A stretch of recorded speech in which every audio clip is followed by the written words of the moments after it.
So Canon recently released the first two APS-C RF mount cameras. These two are known as the R7 as well as the R10. It's a bit strange for us as South Africans because our rand value symbol is marked with the R. So to us, we're probably going to refer to these cameras as the 7 rand and the 10 rand.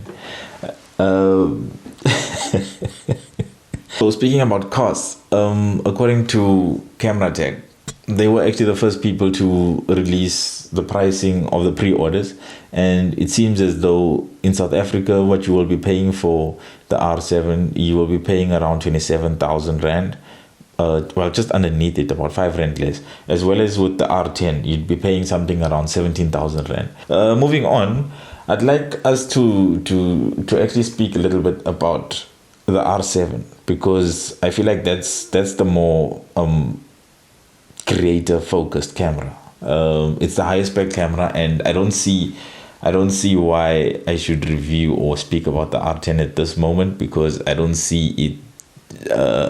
It doesn't.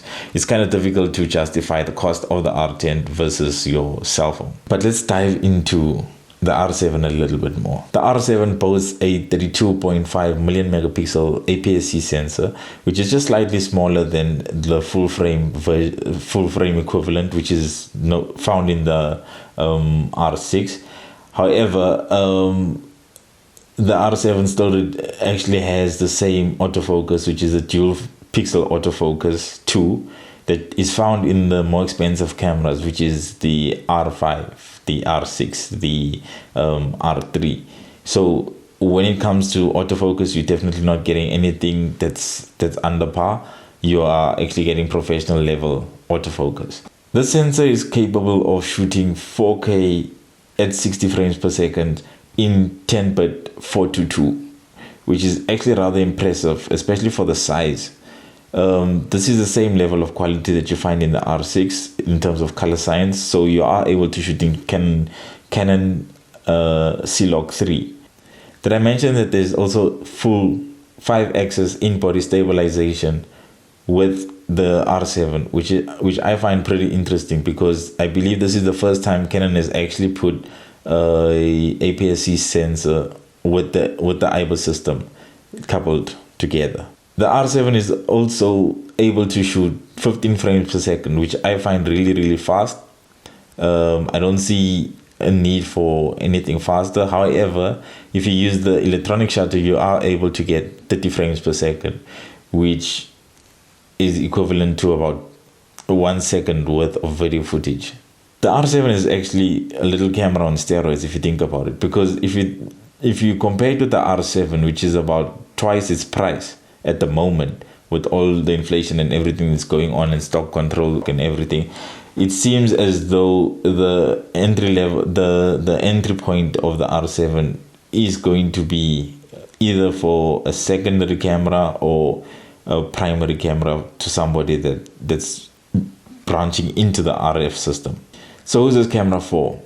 Well, at the moment I see that it's being marketed a lot towards your wildlife and your sports photographers. However, I do foresee that it's going to become the famous, or should I say the go-to camera for content creators, especially those wanting to branch from their iPhones to an actual digital camera. And as a result of that, I think that somebody just entering into the camera industry would be more than happy to choose the R7 as their primary camera or their first mirrorless camera, because based on the specs, it's pretty interesting, and I really think that it's going to be able to cater to all their needs. And there was a lot of tools, but anyway, I really think that that's the route that they're going to go with the R7. I'm actually itching to get my hands on the R7. So you know how it works. If you perhaps know somebody that knows somebody, and you guys could perhaps send this video to somebody else that might know somebody else, do me a favor and please do so, because I'd really love to get my hands on an R7 and hopefully give you guys the best South African review of the R7. With that being said, I do not want to hold you up any further. Please do me a favor and like this video if you enjoyed it. Share the video I need the share. The share is more important than anything at this moment. I need you to share this video and drop a comment. Let me know if you perhaps consider picking up one of these cameras. I'd like to see if Canon is still appealing to people that are either not using cameras at the moment or are looking to use cameras, or perhaps probably looking to jump systems. But if you are looking to get one of these cameras, please let me know in the comment section. I'd appreciate that a lot. And thank you very much for watching. I hope to see you in the next one. Bye bye.